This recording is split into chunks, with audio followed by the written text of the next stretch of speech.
The Beatles, I love them, you love them, you know why we're here, you've already read the title. Today I'm going to be ranking all 13 Beatles albums, starting with Please Please Me and ending at Let It Be. So without further ado, let's stop stalling about and hurry up and get into this, because this is going to be a good one. Yeah, it's pretty universally agreed that Yellow Submarine is the worst Beatles album, and I don't even know if you can really call it a Beatles album, because the first half of the album is literally just throwaway Beatles songs, and the second half is literally just George Martin's score for the movie. It's just a movie soundtrack, basically. So yeah, a lot of people say this is the worst Beatles album, and yeah, it is. That's a thing that I definitely agree on. Although, as a lot of people have also mentioned, Hey Bulldog is a great song, like a really good song. I'm putting up there with one of my favourite Beatles songs. If this song was on a better album, I reckon it would be like regarded as a top tier Beatles song. But because it's on the Yellow Submarine, I feel like it's went under the radar in years. But recently, you're starting to see more people talking about this song, and starting to realise that, yeah, it's a banger, and I reckon it should be put down as a Beatles classic. But yeah, there isn't really much to say about this album. It's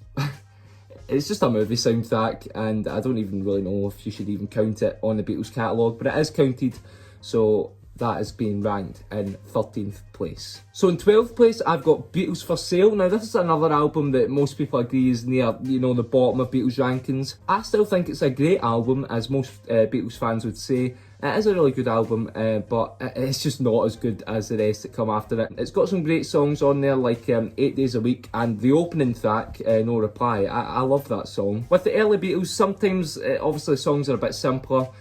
Sometimes they're very good, and sometimes it's just filler songs put on the album. And yeah, this album has a bit more of filler than you'd really want. Still got some covers on there because it's early Beatles. But yeah, to be fair, there is still some decent songs on there, like Mr. Moonlight. I think it's quite a good song. But yeah, a lot of filler songs on there, and most people agree this is more down near the bottom. So in 11th place, I don't know if this is controversial or not, I've gone for A Hard Day's Night, which when I've watched people's Beatles rankings, this is either near like the bottom, or it's near like 7th, even 6th place, like decently high up on the list. Unfortunately, I've ranked this a bit more near the bottom, as I do think there is some good songs on it, like the opening track, Hard Day's Night, is a banger, and I Love Her, Can't Buy Me Love are Beatles classics, but I wouldn't really say they're as good as the other songs that appear on other albums down the line. So yeah, I still think there's a lot of really simple songs that don't really catch my attention as much, but of course, still think it's a great album. So even though A Hard Day's Night is in 11th place, it's still up there with being a very, very good album. So in 10th place is With the Beatles. Now, I can't tell if this album's underrated, because I actually feel like it's quite well known, especially the album cover. I see that going about, like parodies of that a lot. I still feel like it is a bit underrated. I think With the Beatles is a very, very good album. It's got some really good songs on it. But yeah, I just think it's a fun listen. There still is some filler songs as there is in early Beatles stuff, but when you're listening to With the Beatles, I'd maybe advise you to give it another listen, see what you think, because I do actually think it is underrated. And I did see a comment on a YouTube video saying that they thought it was also underrated, so I'm not the only one. So yeah, not really much to say. I put With the Beatles in 10th place. So for 9th place, I went with Please Please Me, the first Beatles album, simply because I just think it's got some really, really good songs on it. I can name them out for you. We've got Please Please Me, of course, the title track, Do You Want to Know a Secret, which I think is a good song. The cover of Twist and Shout is quite good, obviously. Probably the best song on the album, Love Me Do, that's a great song. So yeah, I can just name off the bat loads of songs, and even though they're simple, of course it's the first Beatles album, they are just so catchy, and it's enjoyable to listen to them. What's even more impressive is that this is quite common knowledge, but this whole album was recorded in just one day by the Beatles from start to finish, which is really impressive for it being so good and being recorded in such a short amount of time. So yeah, Please Please Me is in at 9th. A lot of positives to say about it, and yeah, I really like Please Please Me. Now coming in at 8th is Help. Now, I would say Help and 7th place, which I don't want to spoil yet, are quite interchangeable. I kind of like them just as much as each other. Help, of course, has some very classic songs, like, of course, Help, Yesterday, which is probably at least top 10 songs ever written. So yeah, I forgot I've actually got all my albums here, so yeah. Help. So yeah, I'd say the standout songs for me would be Help, Yesterday, You're Gonna Lose That Girl, You've Got to Hide Your Love Away, Ticket to Ride, and am I missing any? And I've been meaning to say this for a long time because I'm desperate to say it. The song It's Only Love on Help is one of the most underrated Beatles songs. It is a great song. John Lennon actually said that it was think he said it was one of his worst songs ever wrote, which I don't think is true at all. I really like that song, and I really like Help as an album. So yeah, Help is in at 8th place. Hi, Tips on Post Editing here now. My entire 7th place ranking, the footage got corrupted, so yeah, I've lost all that footage, but I'll just put it in here right now. So in 7th place it was Let It Be. Now, I love Let It Be, right? But I really do think this could have been one of the best Beatles albums, like top 3. I just think the way Phil Spector produced the album, it didn't really live up to the potential that it could have had, but obviously I still love it. It's in its 7th place. But yeah, I do think Help and Let It Be are quite interchangeable.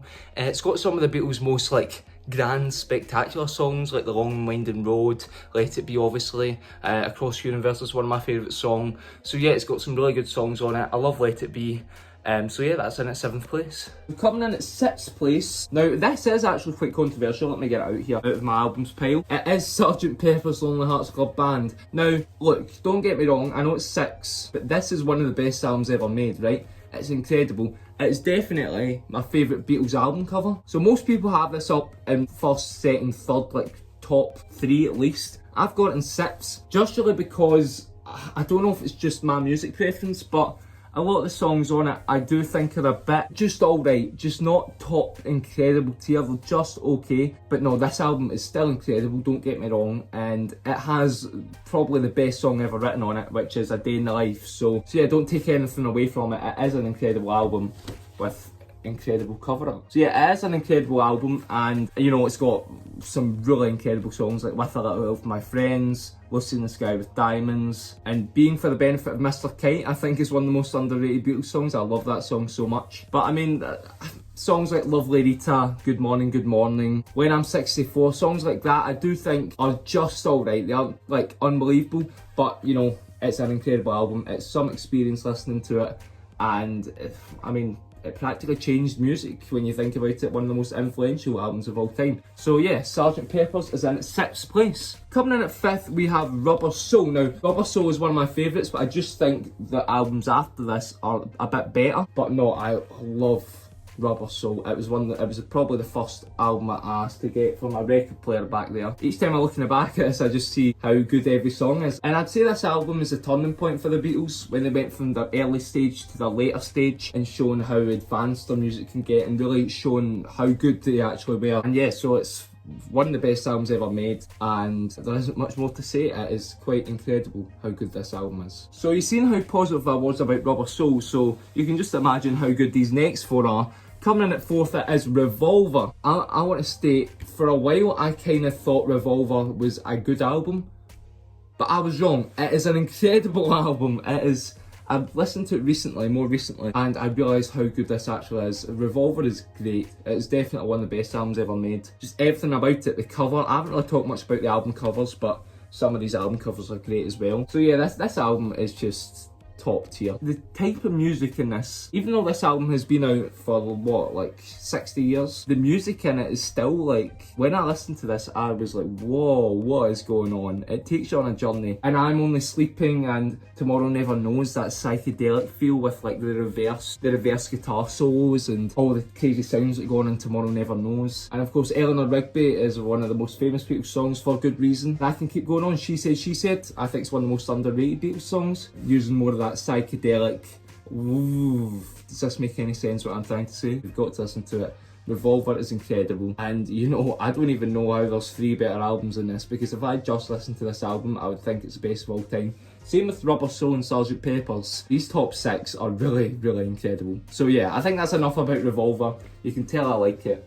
And we're going to move on to 3rd place now. Coming in at 3rd place now, I don't know if this is controversial for this to be this high up. I have got The White Album. I just think this album is so fun to listen to. Now when I think about it, Revolver is probably a better album than The White Album, but I just love this so much that I couldn't rank it above it. It's so fun to listen to with the songs on it. These big double albums, I heard a YouTuber, I can't remember his name, he said that sometimes they can be quite long and drawn out and have loads of filler songs, but this just somehow doesn't, and each song on it on both sides. I'd say the White Album has some of the most underrated Beatles songs. Happiness is a Warm Gun, I'm So Tired, Sexy Sadie, Cry Baby Cry, Rocky Raccoon. Those are some of my favourite Beatles songs, and they're quite underrated. Not many people talk about them. And of course, I'd say the best song on the album is While My Guitar Gently Weeps, which is definitely one of the best songs ever written, in my opinion, by George Harrison. That is a great song. Just every song on this album, from Back to the USSR all the way to Goodnight, I'd say,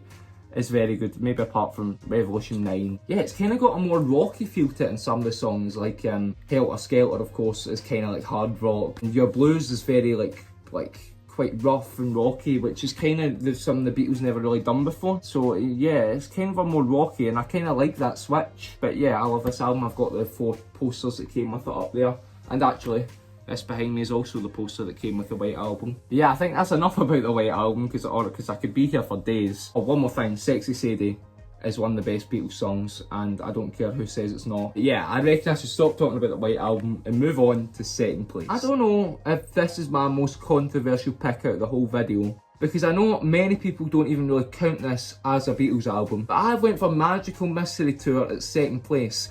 Now, a lot of people say this shouldn't be counted because it's one of those US compilation albums, but this album needs a whole video of its own, because if you just disregard that and listen to it, this album means so much to me, because it was kind of the album that got me into the Beatles. I could listen to this for days on end and I love it, and I advise, if you're not into the Beatles, this is a very good way to get into them. The whole album, even though it's a compilation of singles and stuff from the actual Magical Mystery Tour movie, it fits so well together. Like, people say it doesn't fit well as an album, but I completely disagree. I think each song kind of complements each other. It has some of my favourite songs, not even favourite Beatles songs, favourite songs of all time, like Strawberry Fields Forever, I Am the Walrus, absolutely brilliant songs like The Fall on the Hill, and then of course other underrated songs like Baby You're a Rich Man, I think is very underrated. But no, Magical Mystery Tour is a great album, and it means so much to me, because it was about summer 2022 I started getting into the Beatles, and once I heard the songs on this album I was blown away, and I've been a Beatles fan ever since. So this means a lot to me. It might not be as high for other people. I love this album, and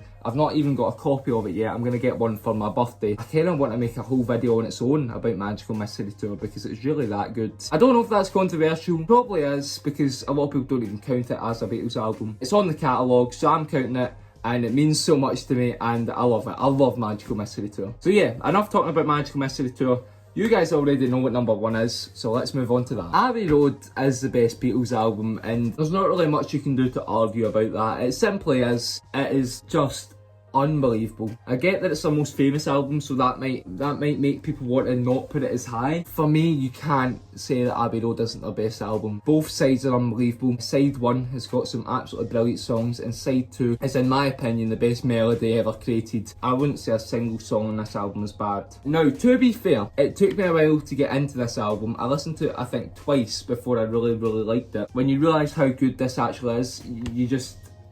It is unbelievable, and I mean, the most iconic album cover of all time, you could say as well. I don't know if this is weird to say, but I don't really like Here Comes the Sun, because I feel like it's kind of like put my generation off the Beatles a bit. I'm going to stop myself there, because I make the most wild claim of all time at this part in the video, and I'm just going to cut it out. I promise you do not want to hear this, so let's just move on. The rest of the album is incredible. It is the best album of all time. Magical Mystery Tour means so much to me, right? It is the album that got me into the Beatles, but this is above all. It can kind of make me feel in any mood. It can make me happy, sad, angry, up for it. A good example would be You Never Give Me Your Money. It starts out sad and somber, and then goes all like happy, and it's kind of like quite symbolic, because, you know, the Beatles were kind of coming to their end. Obviously they still released Let It Be, one more album. Around about this time, they kind of knew that things were starting to drift apart. You can kind of see that, because You Never Give Me Your Money, I kind of feel like it's a song where, I know it's not meant to be like this, but it's kind of like people will be sad that the Beatles break up, but come on, celebrate it, be happy, all that magic feeling. It's kind of the same here with Golden Slumbers, where it gets sad,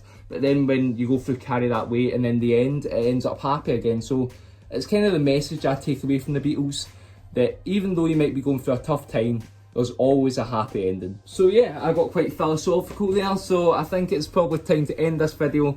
Thank you guys for watching. Comment down below that I'm wrong, because that will happen, and start an argument again, like what happened with my record player when everyone started saying that it was really bad quality, but we'll forget about that just now. Thank you guys for watching. Hope you have a great day, and I will see you guys another time. Bye.